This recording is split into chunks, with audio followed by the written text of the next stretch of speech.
Watch this. No way!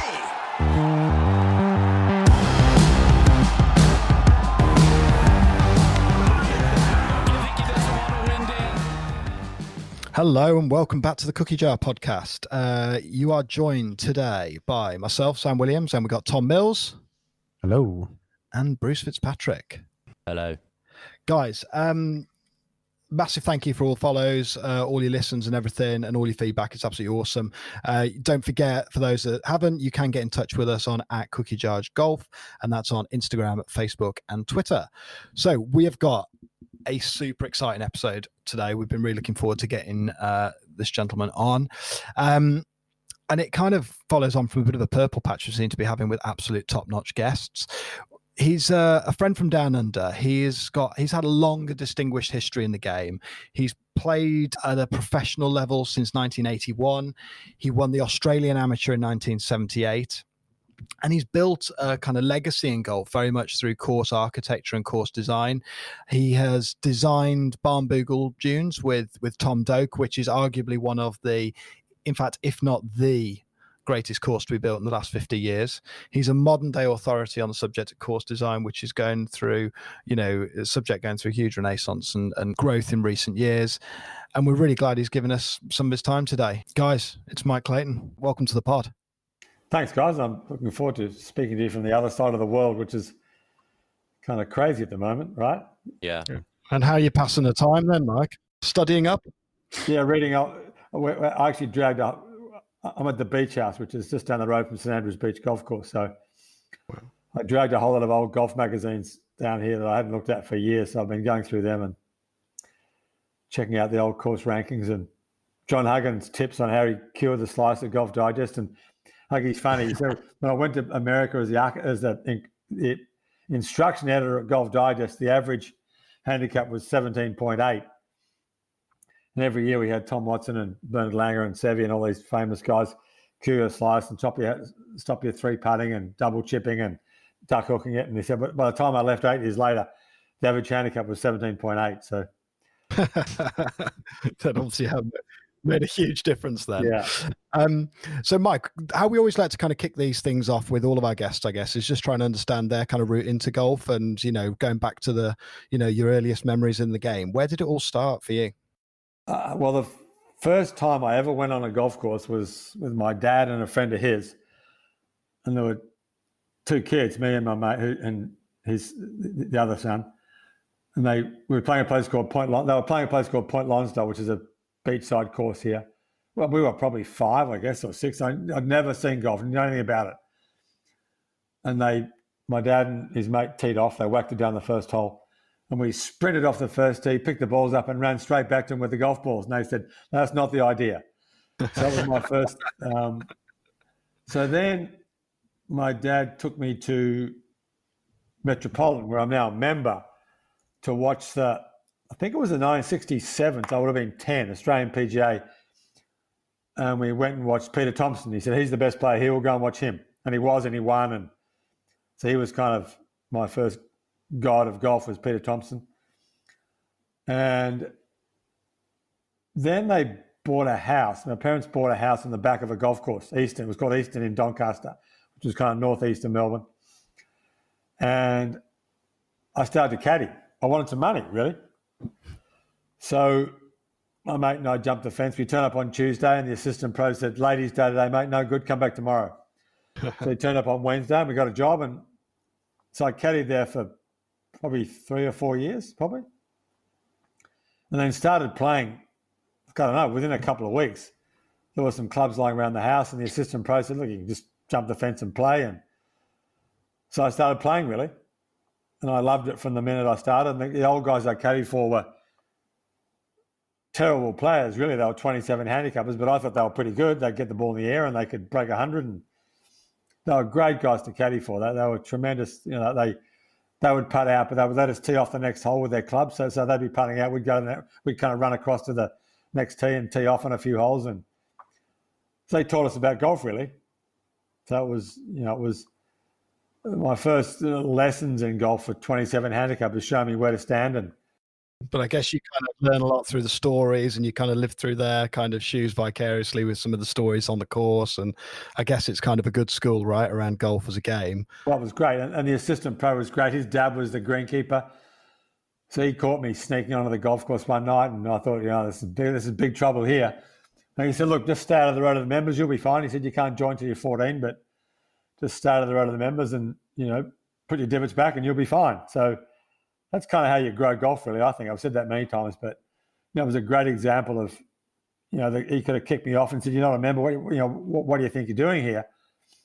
And instead, it was the complete opposite. It was great. So, it was a great environment to learn golf and play golf. And there were good players around the club, and you got to meet them, and you met the other kids who were a bit older who were good, and you used to caddy for them. And, I caddied for the assistant pro in a few tournaments, and you got to meet the best players in the club and kind of revere how well they played. And then you went to the tournaments at the end of the year in Melbourne. So there were lots of big tournaments on the Sandbar. I remember watching Lee Trevino and Bruce Devlin and Bruce Crampton came down, Peter Thompson, Cal Nagel. So there were lots of great players to watch at the end of every year. So that was how Gary Player played the 1970 Australian Open, which was the first Australian Open I watched. So that was how I got into it, really. And then turning your game into sort of professional levels, Mike, did you, there's a big jump from being a regular looper and kind of, jumping the fence and playing golf to playing a professional level. Were you kind of self-taught? Did you bring in a coach in sort of your late teens? How did you sort of turn that into the talent that you had and play at the top level? Well, everyone was kind of self-taught. There were no cameras, so you never saw your swing. The assistant pro gave me a few tips. My dad showed me how to grip. He was a bad player, but he knew the grip was important, so he showed me a proper grip. And I just kind of figured it out myself, really. And then you go through the progression of playing schoolboy tournaments. So you go into I think the under 14s were the first. So you could, that was the youngest age group, was 13.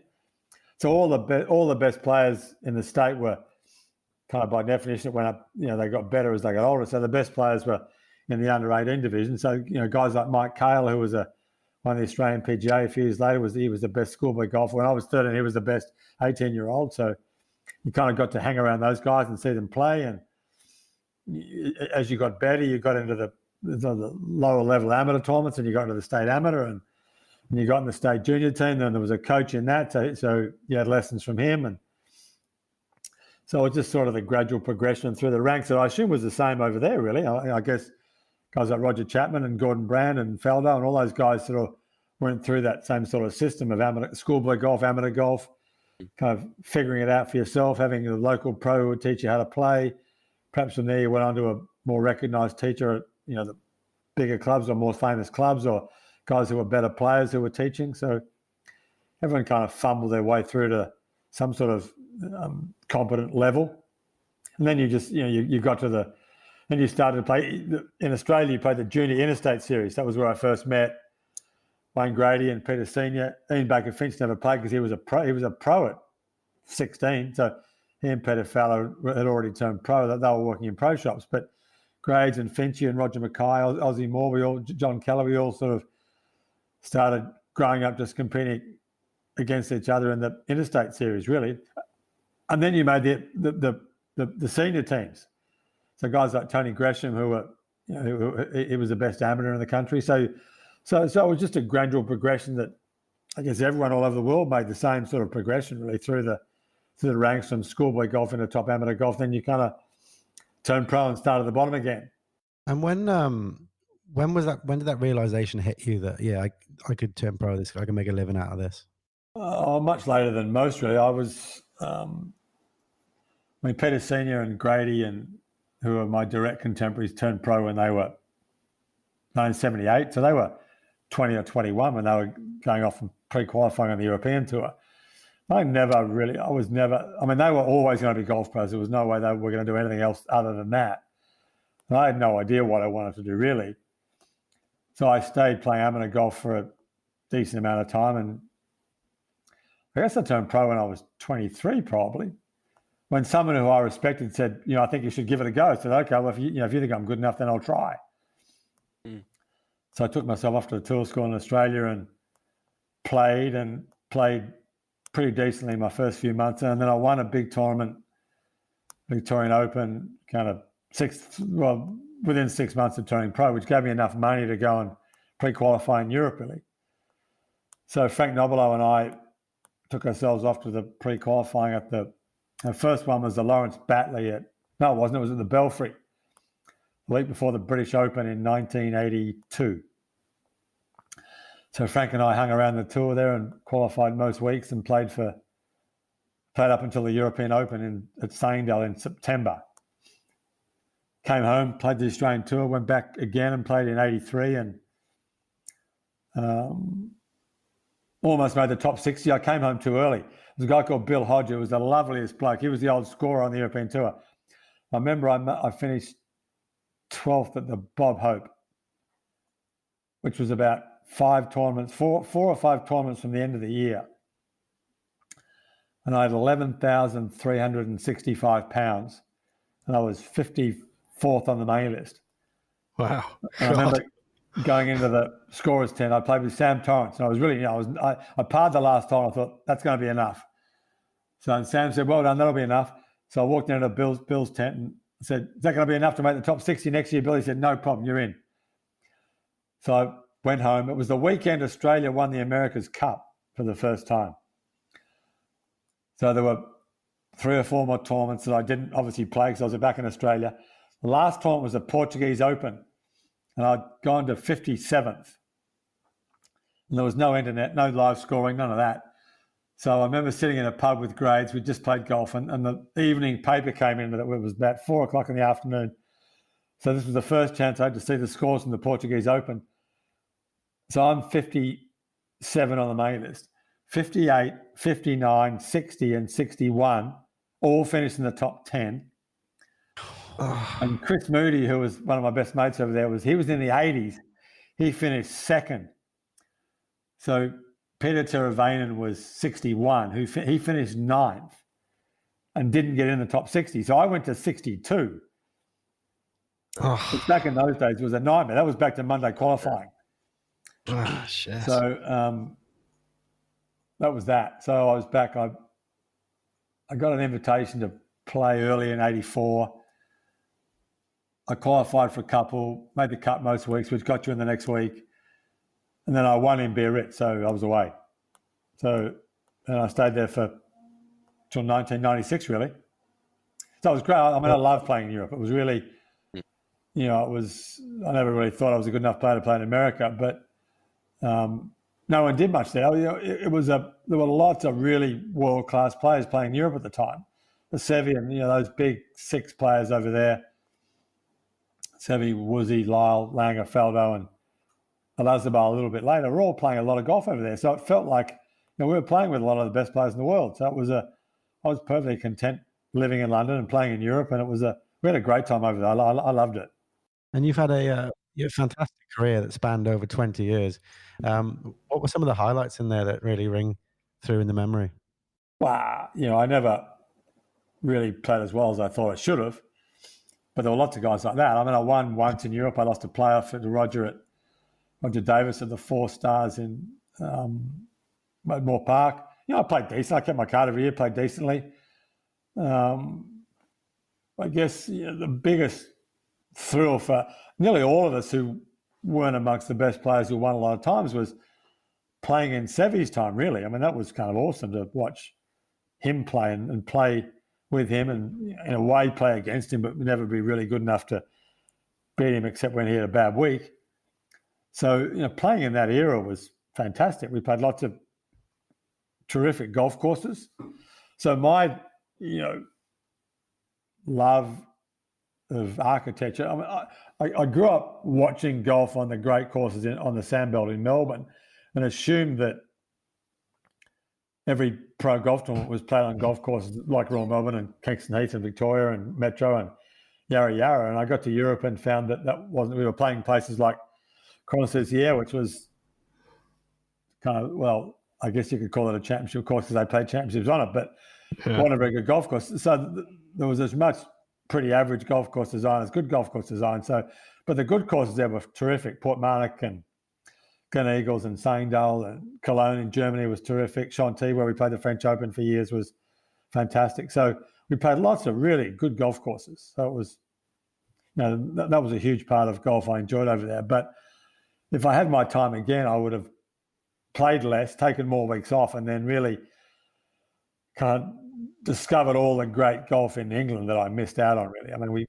I never went to places like All Woodley and Ganton and Woodhall Spa and Woking and all those great courses that I discovered later on, that if I'd known what I was going to finish up doing, I'd have spent a lot more time sort of searching out all those great courses in Britain that I missed.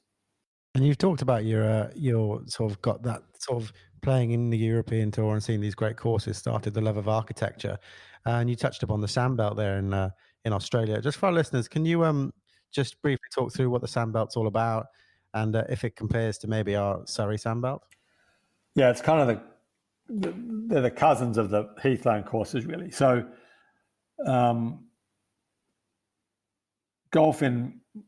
all golf in Melbourne started somewhere else, and in the 1920s kind of migrated to the Sandbelt. Royal Melbourne was the first place to move from. The course was actually about 10 minutes from where I live in the city. It was a course in a suburb called Caulfield, and they in the teens, 1916 maybe, moved down to where the golf course is now in Sandringham, which was a long way away. In fact, so far away and so difficult to get to that half of the members stayed behind in Caulfield for another 6 or 7 years before they went and started Metropolitan. But all the clubs migrated to this patch of sandy, heathy land in the southeast of Melbourne because it was cheap land. The courses were, apart from Kingston Heath, could be built close to the railway lines. It was cheap ground. It wasn't, it was easily purchased, and it was, in truth, it wasn't that interesting. It was, most of it was quite, apart from Royal Melbourne and the back nine of Victoria, it was mostly quite flat. It was nowhere near as good as the land of that the Heathlands are on, but it was on this perfect bed of sand. So it was perfect for building good golf. It had great vegetation. And Royal Melbourne wanted to redesign the golf course. So they wanted Harry Colt to come out. So Colt was the famous kind of English architect who'd Saindal and Swinley Forest. And, he had a huge part in making the Heathlands what it was, with Fowler and Abercrombie and all those old guys who were so good at what they did. So Colt couldn't come, but he said, take Mackenzie. He's pretty good. Take him. So Mackenzie came out and redid Royal Melbourne, and then wrote reports for nearly all of the other Sandbelt golf clubs, which they then largely implemented. And he had a guy called Alec Russell, who was an Australian Open champion, who was his design partner in Australia. So he kind of supervised the work. Nick Morecambe was the greenkeeper at Royal Melbourne. He built most of it. So what we'd finished up with by 1930 was a pocket of probably 8 courses that were really, for the now, they weren't all world-class courses in terms of top 20 courses. Royal Melbourne was and Kingston Heath was, but as a group of courses, it was a world-class group of golf courses, as the Heathlands are. So, Woking, Swinley Forest, the Berkshire, Saindal, Walton Heath, Wentworth, West Hill, Worplesdon, all those great old courses around London. Our Sandbelt was the equivalent of that, really. So Colt really inspired that great design in London, and Mackenzie came and replicated what Colt had done by having such an amazing influence on golf in Melbourne. It's had a huge influence then on golf for the next 100 years, right, across the rest of Australia. I think, I've just finished, I mentioned on one of the earlier podcasts, I've just finished reading The Anatomy of a Golf Course by Tom Doak, and one of our listeners kind of said it's basically the gateway drug for course architecture, and I think it's probably a pretty true statement. What would be really helpful is to try and maybe get a bit of an understanding in terms of the potted history of course architecture throughout the years. So kind of thinking about the different eras going right back to the golden age and how you see how that's evolved over the last sort of, 100 plus years, really, I guess. It's interesting. So the first architects were pro golfers often, and it was really the there was a lot of thinking around punishing bad shots. That sounded like it made sense. Let's punish bad shots and reward good shots by having people hit the ball straight and hit it in the air. So there were lots of cross bunkers across fairways that caught the top shots. It was a penal way of thinking about playing the game. The Mackenzie and Colt came along, and Mackenzie wrote Golf Architecture, and then the Spirit of St Andrews, which is essentially Doak rewrote the Spirit of St Andrews just in modern language and updated it. But he's really saying the same things. But Mackenzie was the first guy, one of the first to talk about George Tom Simpson. Let's make golf a little more interesting. Let's make it not about punishing bad shots, but about rewarding good shots. But giving the poorer players a way to play bogey golf, not by who wants to punish the worst shots of the poorest players. The most interesting part of the old course is how they figured out how to reward the best shots of the best players by having them skirt down the dangerous lines to open up the best lines into the flag. So Mackenzie and Colton and that generation ushered in the era of strategic design, really. So, and it wasn't about punishing bad shots, but more about rewarding good shots. So out of that, we got Cypress Point, Augusta. C.B. McDonald did the National Golf Links of America, which was the first great golf course in America, which was essentially, he went to Scotland and Britain and just copied the best of the links holes and transported them over to Southampton in northern New York there. So that was really the first dramatic transformation. And you talk about the golden age. So Thomas and Tillinghast and Flynn were building all the great courses in America. Mackenzie was doing what he was doing down here. They'd done all the great Heathland courses in London. So then the Depression came and stopped everything pretty much. Augusta barely, was struggling pleading for members. Mackenzie never got paid, died penniless in 1933 or 4. Depression was 7 years, and the war came. All of the great Golden Age architects, that era died out. So then we got Trent Jones and Dick Wilson were the two famous guys in America, Hawtrey, I guess, in Britain. And it ushered in this new era of, as Peter Thompson called it, fins on Cadillacs, lakes, big long tees, signature holes, all that stuff that Trent Jones did in the 50s and 60s. And it was American, it was flashy. It was, it was starting to be the era when pro golf came to dominate the way people thought about golf courses and what was good design. The Golden Age era courses weren't that old. They were only 30 or 40 years old. So they hadn't grown to the stature that they enjoy now because they were still seen as, kind of perhaps quaint or even old-fashioned. But here was this new modern age that was American and it was, fins on Cadillacs, and it was everything American was great. Nothing was happening in Australia. Nothing was happening in England much or Britain much. And America was where, that was where all the work was getting done. And people came to see golf architecture as what it was, or good architecture was what they saw in their TVs from America. PGA Tour, Arnold Palmer, Jack Nicklaus, which kind of led to the era of the famous player architect. So Palmer got into the business, Nicklaus player. They were the big guys in the 80s. Well, and of course, Pete Dye was a huge influence on that era too. So Dye was a serious golf course architect who built his own work. Famously said that I watched what Trent Jones was doing and headed off in the exact opposite direction. And Harbour Town, which he did with Nicklaus, was seen as the first anti-Trent Jones course. Smaller greens, compact, not flashy, but stuff built on the ground, clever, strategic. A throwback to an earlier era, really. So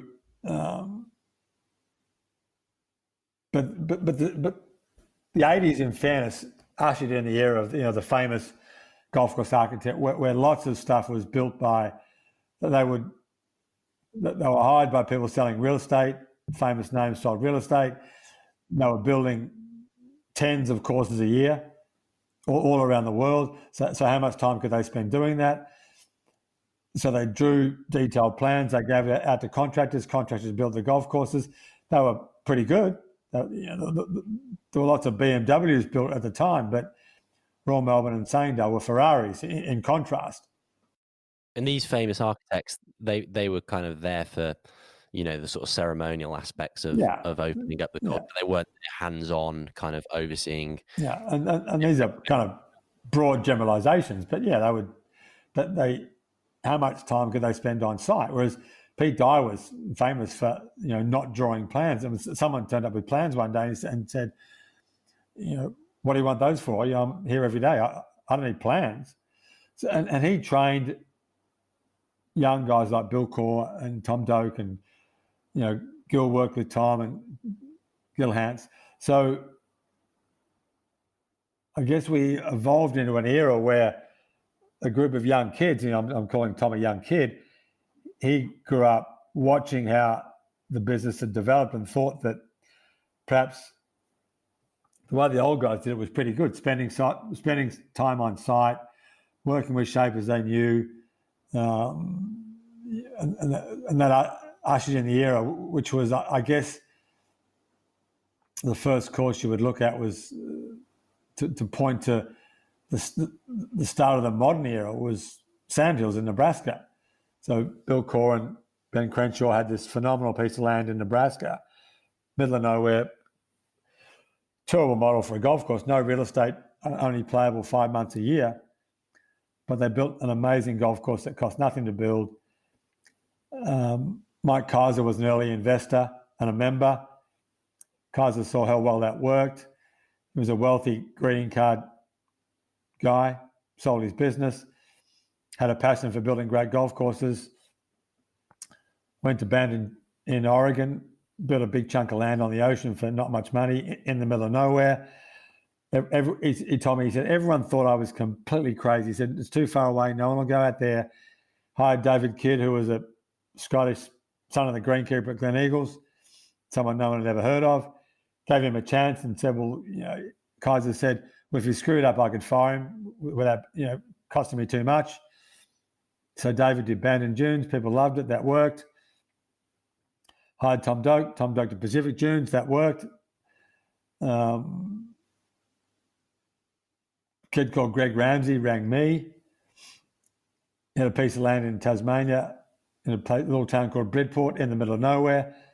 Well, it wasn't his land, but it was Richard Tatler's land. I went down there and looked at it with Bruce Hepner, who was building Cape Kidnappers for Tom in New Zealand. Kaiser eventually got Tom to come and have a look at it. Sorry, Tom came to look at it. Tom got Kaiser to come and look at it. Kaiser emotionally underwrote it and told Richard Tatler, Richard, go and build it. Let these guys do what they want. So Barnbougle got built. If Dick Youngscap had never built Sandhills, Kaiser never would have done Bandon, and Barnbougle never would have got built. So here were these three kind of places in the middle of nowhere that no one ever thought had a chance of working that really worked. And they weren't built by famous golf pros. They didn't cost a lot of money, and they were incredibly successful. So, Gil Hance did Castle Stewart. Kings Barnes worked. So all these tremendous golf courses, they were largely built on the models of what Colt and Mackenzie had done. Hands-on work done by great architects who weren't building a whole bunch of courses at at one time. They were spending their lives devoted to one or two or three projects a year. And pretty quickly, the world of, the small little world that is golf course architecture, I guess, started to realize that the stuff that, and it's been led by Bill Corr and Ben Crenshaw, really, or they determined that, Bill could have call the company, rather than calling it Core and Crenshaw, call it Crenshaw and Core, and they could have gone out and built 150 golf courses probably, but they took a completely different model and said, we're only going to work with people we like, and we're only going to work on great bits of land. And by definition, that restricts the number of courses you're going to build, but it also gives you a chance to only build great golf and to build a reputation as being an architect who builds great golf courses. So Sandhills was 1993, so what are we, almost 30 years ago. And those guys have only ever done, perhaps not every course they've done is great, but they're pretty close to it. So 30 years on, 70 years from now, looking back, those guys are going to be as revered as Mackenzie and Colton, George Thomas and Tom Simpson are now. But because people are going to look back at their work and there'll be 40 or 50 courses, and every one of them will be awesome. Whereas if you go back to the 50s, 60s, 70s, and 80s, how many people are looking back at the golf courses that got built in that era and thinking, wow, they're awesome? There are a few, but not that many. And do you think they've ushered in a kind of renaissance more generally with course architecture in terms of like increasing number of clubs over in the UK? I know from our experience are looking at, renovation or restoration works to try and recapture some of the kind of former past glory from the original, golden age architects who, whose work might have been lost over the years as a result of kind of committees or people with not that much knowledge of the game, just trying to toughen them up by increasing, the distance or introducing a lot of thick rough. Do you think Core and Crenshaw kind of prompted that restoration work as well? Well, they haven't, Tom, and us here in Australia, to an extent. But of course, and Mackenzie wrote about it, but the people paid no attention to what he wrote, sadly. But what happened in Australia was, talking about the Sandbelt, what happened was Mackenzie left, Russell died, and we had 40 or 50 years of committee-inspired tree planting and changes to the golf courses. So what you finished up with was kind of a hodgepodge of, by 1980, the Sandbelt wasn't what it was in 1930 because it had 50 years to kind of not ruin it, but take away a lot of so many of the things that made it great. And there were two things that happened. They planted trees, the wrong trees in the wrong places mainly, and they started filling in bunkers. So Graham Grant was an apprentice to Claude Crockford at Royal Melbourne, who took over from Morecambe. So Royal Melbourne had two greenkeepers for 50 years. So Graham worked for Crockford. He got the job at a little course up the road from Kingston Heath, did an amazing job there, got the job at Kingston Heath, got lucky with a captain who gave him his head and let him loose with a chainsaw and an excavator. So he chopped all the trees down and restored all the bunkers and did an amazing job, much to the chagrin of a lot of members who thought he was ruining the golf course. But of course, Greg Norman came and played the tournaments, and David Graham and Nick Faldo played and loved Kingston Heath. And after sort of within 6 or 7 years, there was a general acceptance that one, he hadn't ruined the golf course, and two, he'd actually done a pretty good job. So we got the job at Victoria in 1995, and essentially 15 years after, or 12 or 13 years after Graham had gone down that path at Kingston Heath, we took exactly the same path at Victoria, chopped all the trees down and put all the bunkers back. And of course, we were accused of ruining the golf course, but it held its place in the rankings and went up in the rankings. And, there was a gradual acceptance that one, we hadn't ruined it, and two, it was much better. So we got a lot of work in Australia doing the same thing to courses all over the country. Gil Hansen, Tom and Bill and Ben got the same sort of work in America. People started realising in Britain that, you probably didn't go down the path of ruining your golf courses as badly as we did. And that's too harsh probably, but, I've always thought there was less to restore in the great Heathland courses than there was to restore with the great courses on the Sandbelt. But I think trees, Mike, just on that, are a really interesting topic. I mean, I suppose the British climate we don't grow the same amount of vegetation, or certainly at the same rate as some of the sort of more warmer climes. But it's really strange, isn't it, when you think trees as a topic at golf clubs are loved by their members. Purists would say, at times they have next to no place on a golf course. And, they can be really controversial when actually professionals come in to try and open up and restore some of the design principles and bring back the concept of true strategy into some golf holes again, that actually it's met with committees of people who are kind of really adverse to sort of tree control. And when you think about, the rate that trees grow year on year, you've always got to be cutting down vegetation just to kind of stay still, right? So do you see that as probably one of the more controversial sort of topics when you go back and consult with clubs? Well, it certainly was here. I mean, people, my nickname here was Chainsaw Mike, and people thought it was completely mad. But, Gil came out, I think it was Gil Hans came out, and he said, I don't care how many trees you've cut down, I've cut down more. So America was 20 years in front of Australia in terms of rationalising trees and getting rid of trees that should never have been planted. So I'm not so sure that it was what happened in England so much, but in Australia we planted the wrong trees, because when we first planted the golf courses out in the 30s, the first thing Australians did was, essentially they thought themselves as English, and they thought Australia was a pretty dusty, dirty, hot, scrubby climate. So it was not surprising that they tried to replicate the feel of where they'd come from. So there was a mad rush to plant European trees in Australia. And then in the 60s, people realised the mistake of that, but made the next mistake, which was to plant native trees. So so what they did was import, thinking everything native was okay, they would import native trees from Perth or Brisbane or New South Wales and dump them in Melbourne, where they had as much relevance to something that, Melbourne is as far from Perth as London is from Moscow. So, there were trees in Perth, there were terrible trees to plant in Melbourne. So there was until we started arguing the point in the 90s, there was no reverence for Indigenous. Let's plant what grows here. So if you said to every golf club in Britain, do you think the golf course should feel natural? Now, every single member would agree with that. Yet the surest way to make a golf course feel unnatural is to plant stuff that doesn't belong. And then the next way to ruin the architecture is to plant stuff where it doesn't belong.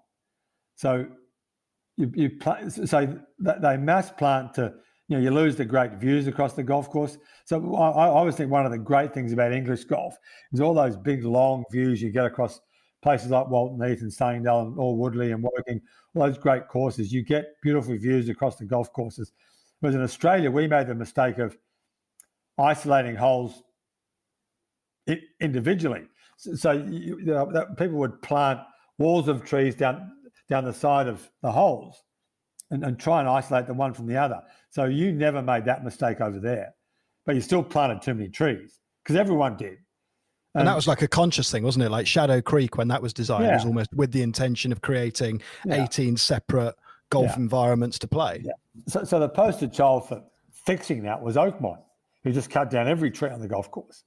And people thought they were all completely crazy until 5 or 6 years after the job was finished, the world realised that, wow, this was amazing. This place is incredible.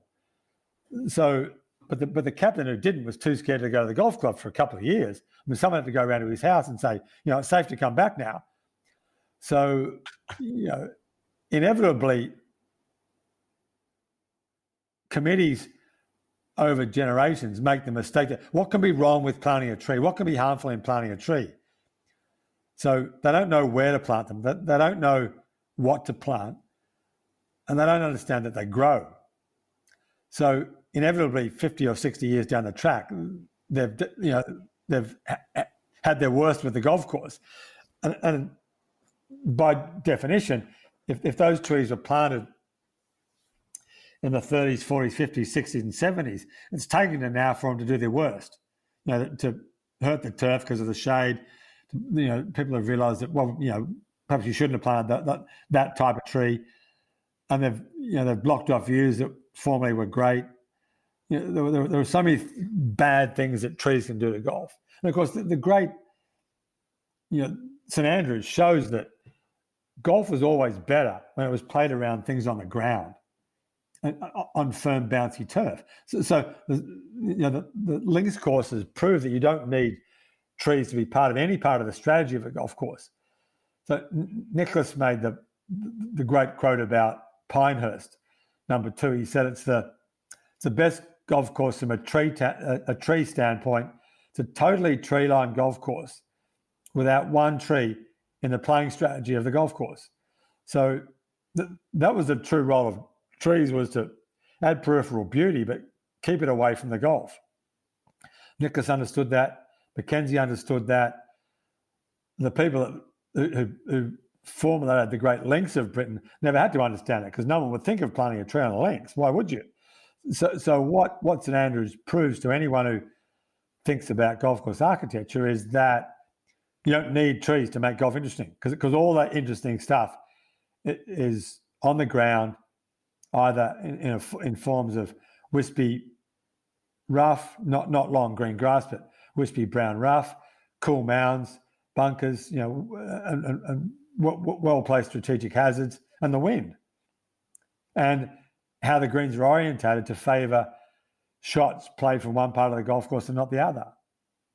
So the links, to me, shows that anyone who wants to argue the merits of trees on golf courses, okay, explain to me why St Andrews is the best golf course in the world and it doesn't have a tree on it. What makes golf great at St Andrews? And it's everything but trees. Yeah, just picking up on that point. So Lucas Michel, he's obviously a close mutual friend of ours, and him and I played quite a bit of golf at St Andrews when we were at university there. And the thing that always struck me, and I continue to think about it, is that it's remarkable that it can provide a challenge to both the sort of novice golfer or a golfer who's sort of 20 handicap, but also a kind of scratch player as well. And even without it being windy, people talk about it being defenseless when the wind's down, but even just with pin placements on those greens, you can make it several shots harder round to round. And I think it's quite an achievement of a golf course to be able to make it a challenge to both the scratch player and also the kind of 20 handicapper. And do you think over the years, it just seems that, as it was a point you mentioned initially, Mike, that people just wanted to make courses tougher and penalise bad shots? Do you think we're gradually kind of recapturing the emphasis on strategy and there being multiple options or multiple different ways of playing golf? Yeah, well, it was that, I've had long arguments with the editor of Golf Digest here, but they formed that criteria for judging courses in America. And one of them was resistance to scoring, which is the worst way to judge a golf course. But if that becomes part of the way Golf Digest judge golf courses, and people see golf courses, those lists and rankings being important, and part of that is resistance to scoring, which, they'll argue it doesn't mean difficulty, but what else does it mean but difficulty? Then you go down the track of making golf courses difficult to rank well, which is a complete disaster, because Swinley Forest and Woking are two of my favourite courses over there. There's no resistance to scoring at either of those golf courses, but they're two great golf courses. So that's a disaster. But the fundamental belief that difficult is good. Someone asked me on Twitter today whether I'd paid Pine Valley and does it deserve its place as the ranking as the best course in the world. And I said, well, yeah, it does, because on 90% of golf course in the world, any hole at Pine Valley would be the best hole. And it's got the greatest number of world-class holes. There's no course with as many world-class holes. But it's not the ideal course, because St Andrews is the ideal course. Pine Valley is built for really competent players. And if you're not a competent player, you can't play it, really. But anyone can play the old course at St Andrews, which makes it the ideal golf course. It was why Peter Thompson spoke about it being the model and the great course and the place that everything's an imitation of that place. And through accident as much as design, the people who've formed the golf there figured out how to make it interesting and fun and playable. And of course, it's easy when there's no wind, because if it was difficult with no wind, it'll be unplayable when it's windy. So I remember I played 3 opens there. I played in 1990 when Faldo shot 19 under. There was not much wind. I played decently and shot even, which finished kind of 50th or something, but that was how much better Nick was than I was. But, it was a pretty easy week. Faldo shot 19 under and won by, what did he win by, 5 or 7 or something? Back there in 95 when John Daly won, Michael Campbell had the lead, shot 76 in a big win the last day. I think maybe John shot 5 under, 4 or 5 under. So it was a tough week. So, the scores are totally controlled by the weather. But, if you build a golf course that's difficult with no wind, certainly a links course, where the wind is the major hazard, then it's going to be a disaster when it's windy. You can't play it at all. You get Carnoustie 1999, and who wants to revisit that again? It's good that you have an open like that every now and then, just to remind people why it's a really bad idea. So Yeah. I played that open I played the Open in '86, that was the next most difficult one. I remember I shot 18 over par and finished 45th or something. 18 over. And that course was brutal. And Greg shot 63 the second day, it wasn't a bad day. First day was, I think Woosie shot 70 maybe, was the only guy shot par. Greg shot 74. It was a brutal day. The course was brutal. It was a brutal day. Remember, I played late the first day. I remember watching on TV. The 14th hole was into the wind. The fairway was narrow. Everyone who missed that fairway, not one person who missed that fairway for the 2 hours I watched it on TV, hit the green in 3. Because they drove it in the rough. It didn't run anywhere. And they could only hack it out sideways. And they couldn't get to the green from there. So the wind died down a little later in the day. Woosie knocked it on with a drive and a 1-iron and made 3. It was the only birdie of the day. So again, we had 86 and 99, which were 2 really important opens, as I said, in the sense that they reminded people why setting a golf course up like that was a really bad idea. Because pretty much the Open gets it right every year. And if you look down the list of players who've won the Open, it's pretty much identified the best players in the world. Certainly in the era of Balata balls and persimmon drivers, it pretty much every year nailed who the best player in the world was. You look at who won, the guys who won the Open from Palmer in '61. I want to say Kel Nagle in 1960, and I should because Kel was a great player. But when Palmer first came in 1960, so when Palmer first came in 1960 through to the end of the Balata persimmon era. So what was that? 1990 probably. Pretty much the best player in the world won the Open every year. I mean, Weiskopf was the best player in the world in 1990. It's 1973. He won the Open. Torino was the best player. Torino was playing the best golf in the midsummer of 1971. He won the Open. Watson was the best player in the world in 1980. He won the Open. Jack was the best player in the world over that journey, and it was in the top 5 every year pretty much. So no course that did better at identifying the best player in the world than the links in Britain. What was that? Is that, Mike, just sort of looking at that, is that because of the breadth of shots? Like when you go back to small-headed drivers, Balata balls, the spin, there needed to be a huge array of different shots in your locker, whereas now that's changed slightly, perhaps? Is that fair to say? Well, no, I think it was... Well, of course you have a huge array of shots and you're going to win the Open. But the big difference was that it was difficult to drive that ball through the wind. Well, let me differentiate two eras. They went to the big ball in 1974. So let's talk post-74. It was difficult to drive that big American ball through the wind with a wooden driver. And only the best players could do that really effectively, which was why they won. So Nicklaus, Watson, Player, Weiskopf, Watson, Seve, Faldo, guys who could really nail that Bellarda ball through the wind with a wooden driver, dominated the Open. They dominated it.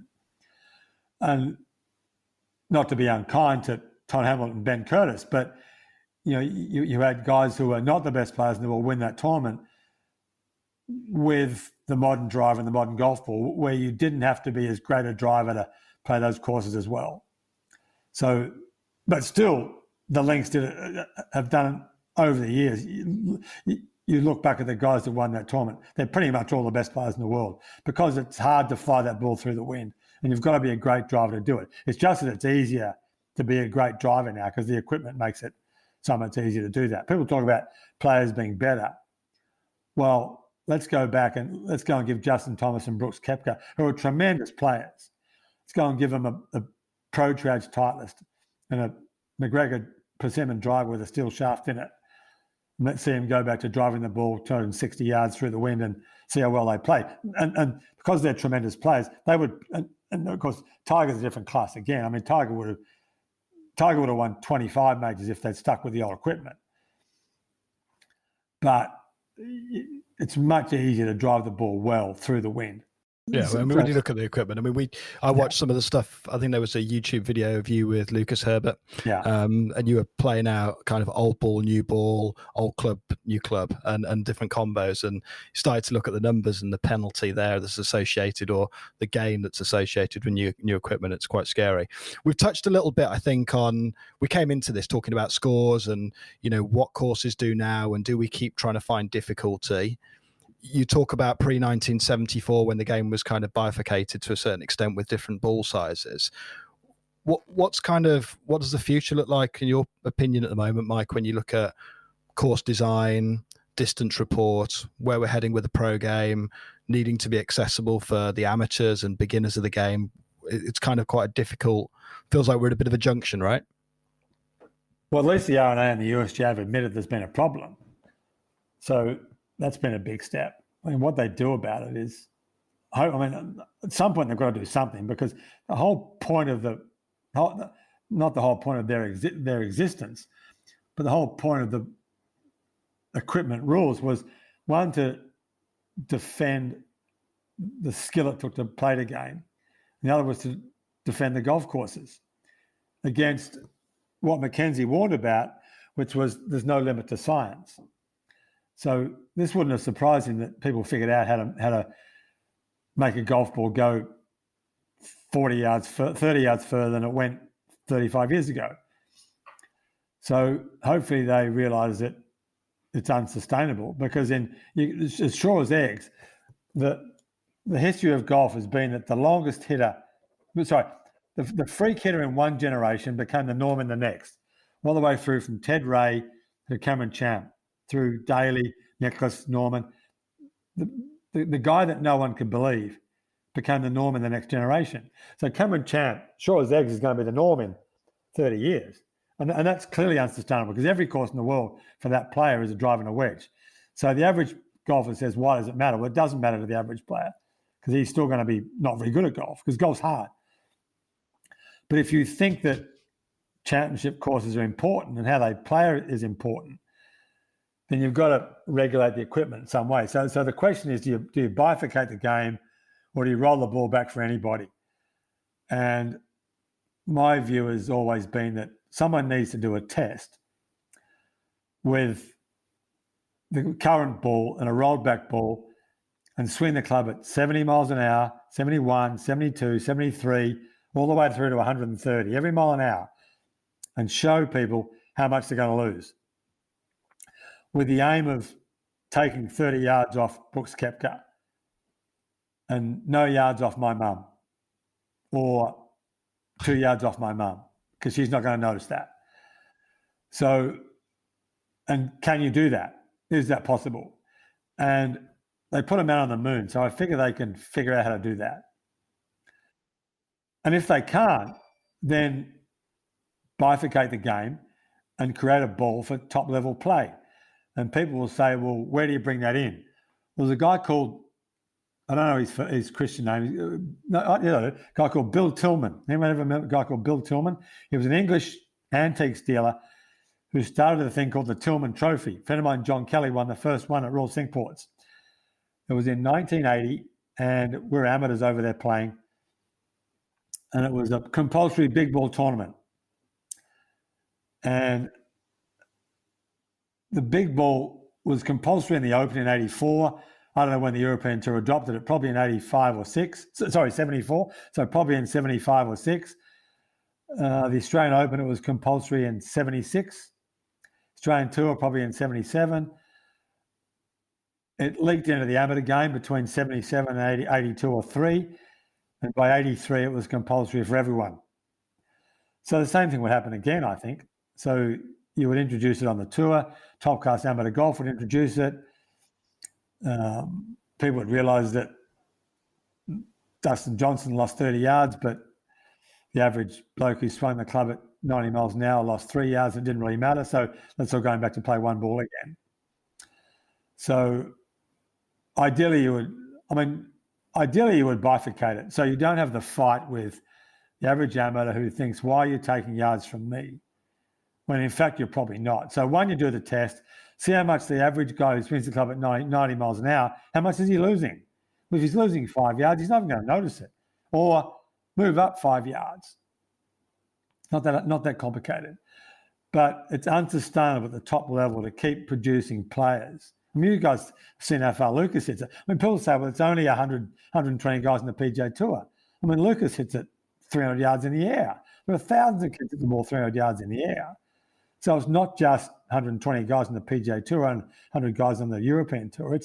There are thousands of kids who bomb the ball, and they're all getting taught to swing the club at 125 miles an hour. So it's only going to get worse. Do you think part of the problem is also the driver head as well? And Yeah, it's that's a huge part of the problem. now. It's a huge part of the problem.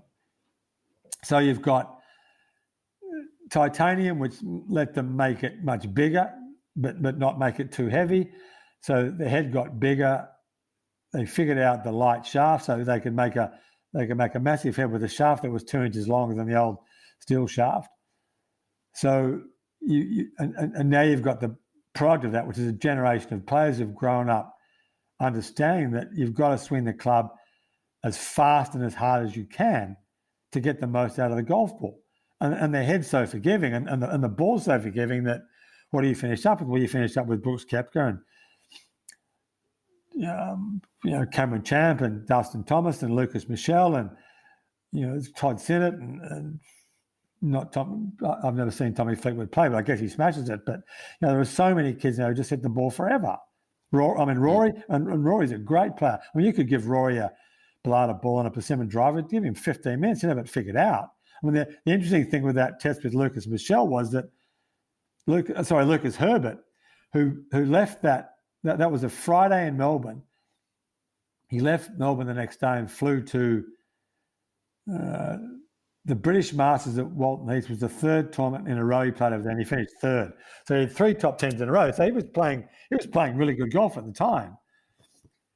And he stood on that 18th at Commonwealth, and he flushed that metal driver with the modern ball. He hit it pretty well with the old ball. Then he got the metal driver, the wooden driver with the modern ball, and he was pretty bad. Then he got the wooden driver with the old Bellata ball. He was hopeless. I mean, he couldn't hit it. Couldn't hit the golf course with it, and he couldn't. So he was hitting it 200 yards sideways, and he was playing well enough to 3 weeks later finish third in the British Masters at Walton Heath. So it wasn't like he was chopping it or he was a chopper. Mm. So he couldn't hit it at all. And he's a good player. I mean, he would have figured it out. And some guys figure it out quicker than others. But there's no doubt that the modern driver combined with the modern ball has been a disaster. If you love how the way the old courses played with proper equipment. So Joe Jones went to Sunningdale, played that famous 66 with 33 hits and 33 putts. But you can bet he was playing that golf course, and that was seen as a long golf course at the time. That would have been a difficult test. And by the time we'd finished up playing Sunningdale we were playing the European Open there in 1990, that was a pretty short golf course. But imagine what it's like now. So perfect for the Senior Open and the Women's British Open. But if you put the European Tour on that golf course, it would play so short now. It would be crazy. Speaking about the distance debate, and obviously you've been involved with some incredible architectural inputs with courses and some of the ones you've designed. And how do you encompass that distance problem within your design? And do you try and stick to the old values as much as you can while just trying to make like a tiger tee? How does that work? One thing about the best courses in Australia that we worked on, they all had brilliant greens complexes from the old days. So that no one had fiddled much with them. So, and they were so good that you would never move them back. So the one choice you had was to move tees back. And Mackenzie wrote about leaving space behind tees. So when the inevitable happens, you can move tees back. So places like Kingston Heath, Lake Carrinup, Metropolitan Victoria, we just moved the tees back as far as we could go. But eventually you run out of room, and they're all still too short. I mean, Victoria, where the Open is going to be in 2022, we'd lengthened that golf course by maybe 200 or 300 yards, but it's still going to be a short golf course in 2 years' time when they play the Australian Open there. So at some point you run into the fences. And it's fine for Augusta. Go by the road. Go by the 10th hole of Augusta Country Club. The thing's built on 365 acres. But what does Sanedale do if they want to remain relevant for first-class play? Well, where do you go? So it's the R&A's job and the USGA's job to protect those golf courses and to protect how they were designed to play. And of course, you're never going to go back to the way they played with the way Jones was playing with Hickory. But post Hickory, from Nelson was the first great player was still in the early 30s. So if you went from Nelson all the way through to Faldo, those courses played pretty well. So it was a 50-year period. No one was complaining the ball was going too far or that the golf courses were obsolete. But Titanium, the Pro V1, they're not obsolete for the members. But if the measure of obsolescence is the way the golf courses play versus the way their original architects saw them playing, then they're obsolete in that sense because they don't play anywhere near the way they were meant to play. So Colt would be horrified to see the modern player stand on the first hole at Sanedale and hit it on that green with a drive and a wedge. That wasn't the hole he designed. So in that sense, it's obsolete because he built that hole as a test of a drive and a wood. And he probably expected best players on a good day when the ground was bouncing to knock the ball onto that green for two, but to knock it on with a wood or a 2-iron, not with a wedge. But, if you put Rory McIlroy on that tee in a European Open in 2022, it's drive a wedge.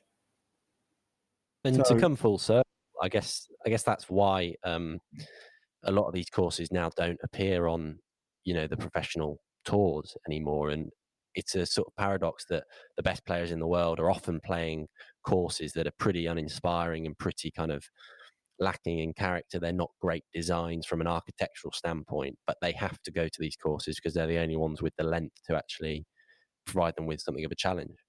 Yeah, that's exactly right. And one thing this virus might thrash out is that, or sort out, is that what's the future of golf of pro golf outside the United States? And the success of the President's Cup, to me, was one of a bunch of great players playing match play, which everyone wants to watch. And whilst it's certainly not a pale imitation of the Ryder Cup, but it's not the Ryder Cup, but it's still pretty good. And that's all we've got in Australia and South Africa and Japan. And so in that sense, it's our Ryder Cup. But the thing about that tournament was how much fun it was watching great players play at Royal Melbourne.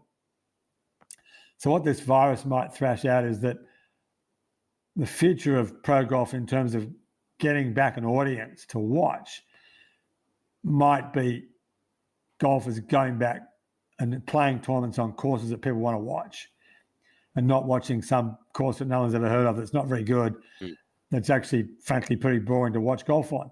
So it's always great to watch golf at Augusta, St Andrews, at Royal Melbourne. They're the places that are fascinating to watch play. So if the R&A and the USGA can get control of the ball, drag it back, take 30 yards off the longest hitters, and get us back playing on great golf courses, then that might be a great thing for the game. Well, that would be a great thing for the game, but it might be a great thing for the tour. That it means they can go back to play on golf courses that people want to watch on TV. People want to see Sunningdale on TV. They want to see. I mean, I don't want to see Paris National. I want to see Chantilly again on TV. I mean, they won't go back to Chantilly. It's probably a bad example, but Cologne was a terrific course where we played the German Open in 1983. People want to go back and see those great old European courses again, and see the great, see Victoria and Kingston, these players that play somewhat the way they played in 1970 when Player and Nicklaus were playing them. So watching those, watching those courses play the way they're meant to play, or somewhat close to the way they were meant to play, would be a great thing. I couldn't agree more, Mike. I watched some of the President's Cup, and just watching that, you do not see courses on the PGA Tour like that. Give me Royal Melbourne over kind of Torrey Pines at 7,800 yards or whatever every week, right? Yeah, mindless stuff. Yeah. One of our guests kind of talked about match play, and I suppose match play is a great thing to watch. It's really engaging, and actually it also makes score completely obsolete in many respects. So you can actually play that around any course, and maybe the days of watching high level tournaments at a course like Prestwick are few and far, are probably gone now. But I do think if we brought more match play back in, and like you say, got the ball under control a little bit, then the world's our oyster in terms of where we can take it, because there's so many great courses that just cannot be chosen for professional events, right? So the problem with match play is TV hates it, because it never finished up with Jack and Arnold in the final. It never finished up with Norman and Faldo in the final, although Augusta was pretty sweet. So and it was only two guys playing. So the future of so the only great match play golf you ever see now is the Ryder Cup and the President's Cup and the Solheim Cup. So we need more of that. And one thing that the Premier Golf League guys are talking about is teams golf. So if you could create team golf where you guarantee that there are 4 or 5 or 8 matches going on the last day, rather than just two guys in a final, then that might be something that makes that thing work. So the big shakeout of this, the virus again, is what's going to happen to the Premier Golf League, and how's that all going to play out, and how's that going to work? But what's your take on it, out of interest? I don't know. I don't know if I like it or hate it, but we did a podcast with Richard Gillis the other day, the unofficial partner, who's the kind of sport business guy. And the nature of the business of the European Tour and the PGA Tour and the Japanese Tour and the Asian Tour and the Australian Tour is that their organisations run for the players. They're not run for the fans. And Richard made the point that they're not giving the fans what they want, which is what the Premier Golf League is promising, is that we're going to put the best players against each other 18 or 20 times a year, which is what the fans want. So me as a tennis fan, watch tennis 8 weeks a year, which is the 4 Grand Slam tournaments. And I used to watch the Davis Cup occasionally, but tennis gives the world what it wants for 8 weeks a year. Golf gives the world what it wants for 5 weeks a year. The majors, perhaps the Players' Championship, and either the President's Cup or the Ryder Cup, and perhaps the US Women's Open, the US, a couple of great women's events. So the Premier Golf League is promising to give the fans what they want, which by definition is in conflict with what the tours are doing, because the tours are giving the players what they want. So who knows how that plays out? And the virus is another kind of confounding thing thrown right into the middle of this, because how is the European Tour going to come out of this?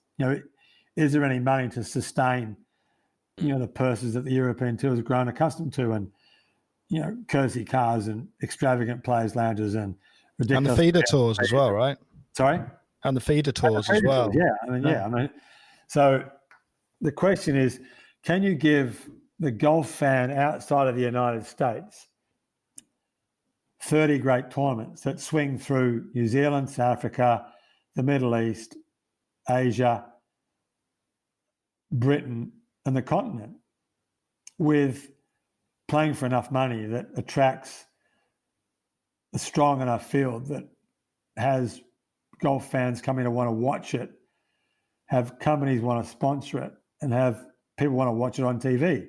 So I grew up in that era in Europe when they had that thing called Seve, who played in Europe, who was the most charismatic player ever, who Ken Schofield persuaded sponsors to invest in tournaments that he and Bernard, Woosie, Faldo, Sandy, and Jose, and later Montgomery, and early on Greg and Nick Price were playing in. So you had players that the sports writers wanted to write about. You had players that people who were selling newspapers and people who were buying newspapers wanted to read about. You had TV companies who had viewers who wanted to watch it. You had galleries who wanted to watch those guys play. So it worked. So how do you recreate that? Because the difference between that era and this era is the European superstars all live and play in America. So the trick for the Premier Golf League is, how do you transition players in and out of that? What tour is under that? And how do you find the great 14-year-old players who are growing up and kicking around junior golf in Spain, France, Sweden, Holland, Scotland, Ireland, Wales, and England? How do you find those players and give them a tour that's worth playing on? How do you keep them on that tour? And how do you sell that to sponsors and spectators and newspapers? Well, not newspapers so much now, but golf writers. So people smarter than me are going to have to wrestle with those questions and figure out where it goes. And then take on the American tour. Because if in 1980 someone could have persuaded Greg, the great 6 or 7 European players, Nick Price, the great foreign players in inverted commas, not to go to America, but to create a great tour outside of America, that tour by now would be the equivalent of the Formula One circus, where you would have had all the great non-American players playing for $10 million a week and playing the best courses with, I think, massive corporate support, which is what makes Formula One the success it is, because you're giving the fans what they want, as opposed to the tour working for the players and giving the players what they want, which is courtesy cars, unsustainable player marquees, spending £100,000 a week on food, feeding up players that, Chubby Chandler said to me at Woburn about 8 years ago, we were sitting in the clubhouse, he said, how much longer can we keep feeding up that stuff? So I think that the future, if people smarter than me can guide the game through it, it might be great. It might be incredible. Take the Americans on. Screw them. So the Premier Golf League might be a big part of that. But I would say let's create a great world tour that starts in New Zealand and finishes up in Sweden and encompasses every country that wants to have a great tournament in between it, and then figure out how to. 1957 was that amazing year where Sandy might have been 58, but Woosie, Faldo, Bernard, Seve, Greg was 55, Nick Price was 56.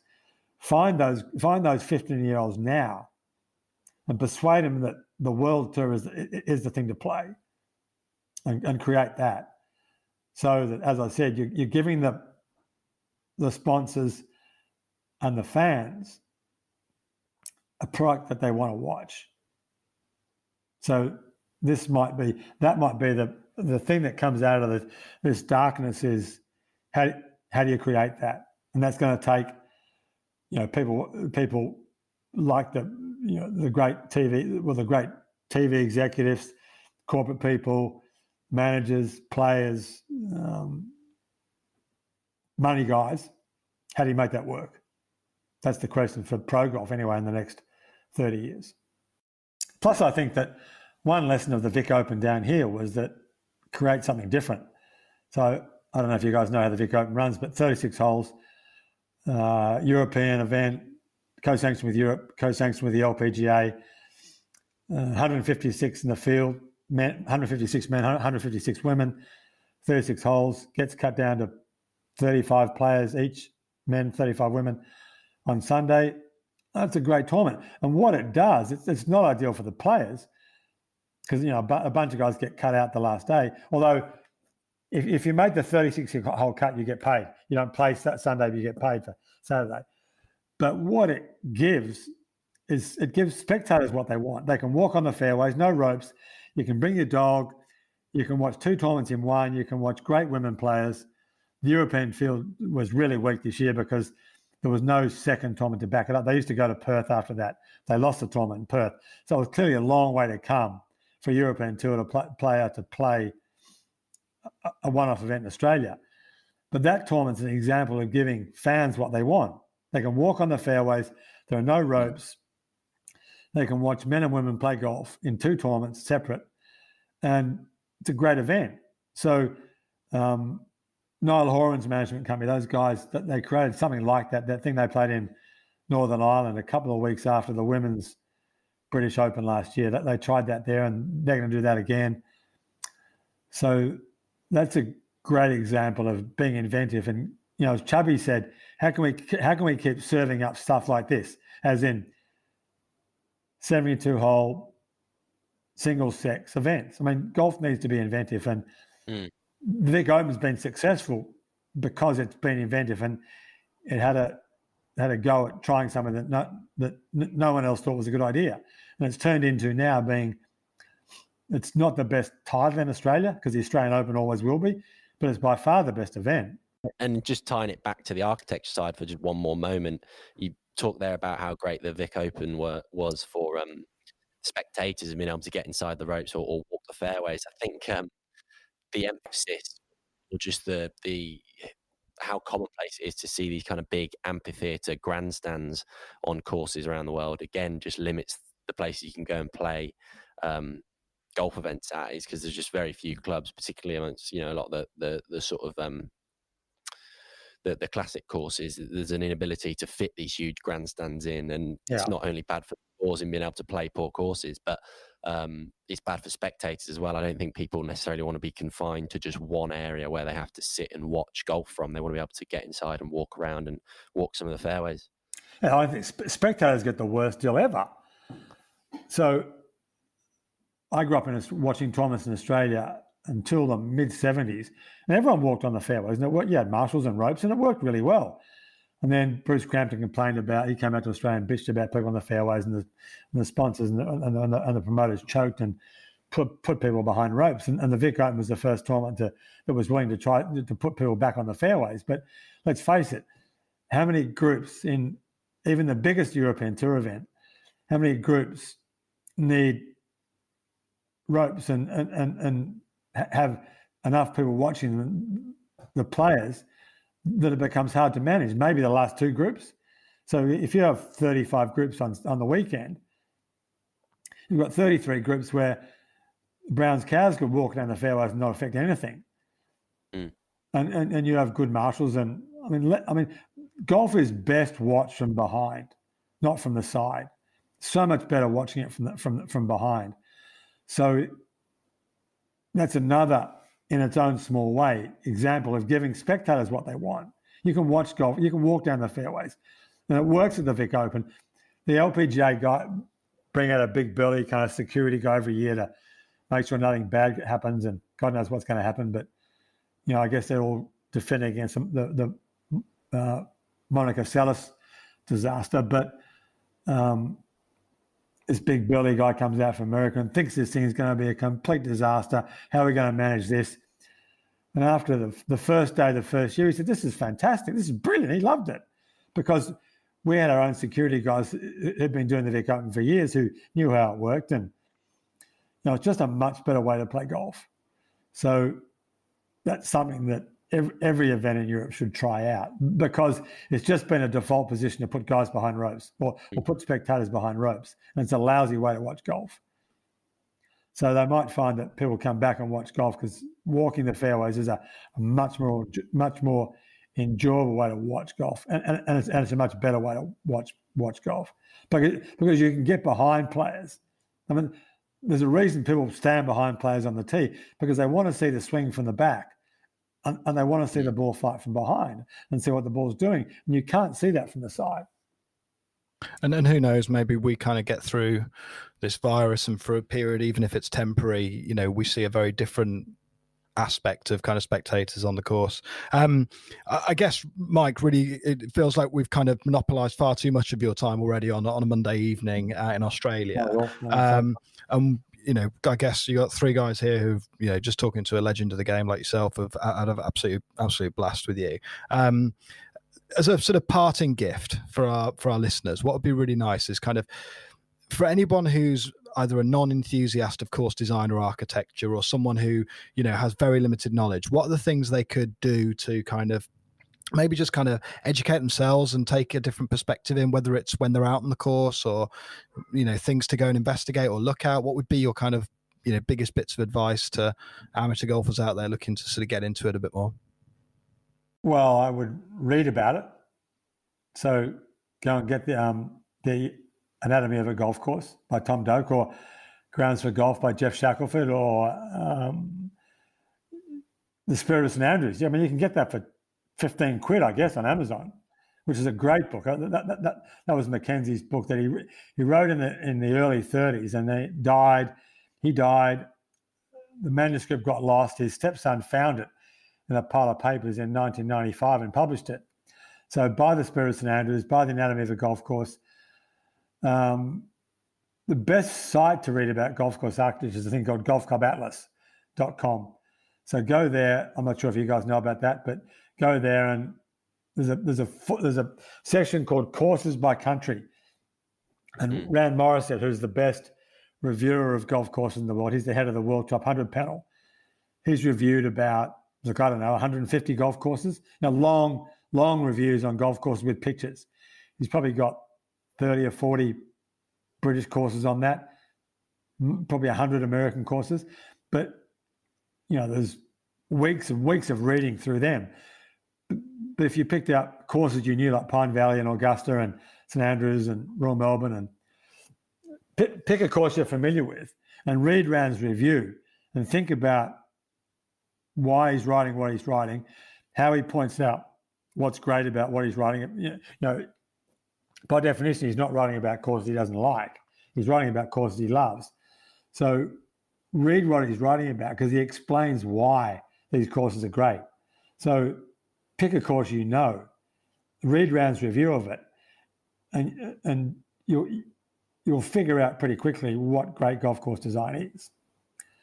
So everyone knows, although he actually didn't write a review of Augusta, because he said there's been so much written about Augusta, it's not worth writing something about it. But Rand's great line about Augusta is, Rand, he lives in Pinehurst now, but he lived in Australia for a while.